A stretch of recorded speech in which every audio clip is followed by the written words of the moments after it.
আপনি জীবনে কি চান তার সম্বন্ধে অবগত হওয়া উচিত। অধিক মানুষজন শুধু এমনি জীবন কাটিয়ে যায়, নিজের জীবন শেষ হয়ে যায়। অন্য লোক যেভাবে জীবন কাটাচ্ছে সেভাবেই কাটিয়ে যায়। পড়াশোনা করা, পয়সা রোজগার করা, ঘরবাড়ি বানানো আর একদিন মৃত্যুবরণ করা। কিন্তু এটাই কি জীবনের অর্থ? জীবন এদের সব কিছুর থেকে বড়, আর প্রতিটি মানুষের লক্ষ্য আলাদা।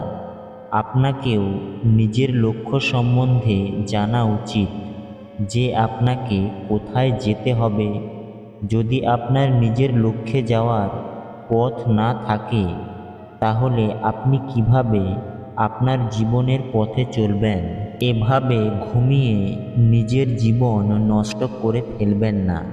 যেমন অর্জুনকে শ্রীকৃষ্ণ বললেন, তুমি ক্ষত্রিয়, তোমার লক্ষ্য হলো দুর্বলদের রক্ষা করা, যারা নিজেদের রক্ষা করতে পারে না তাদের রক্ষা করা। এমনই সমস্ত লোকেদের নিজের লক্ষ্য সম্বন্ধে জানা উচিত, যে তাকে জীবনে কোথায় পৌঁছতে হবে আর তার জন্য তাকে কোন পথে হাঁটতে হবে।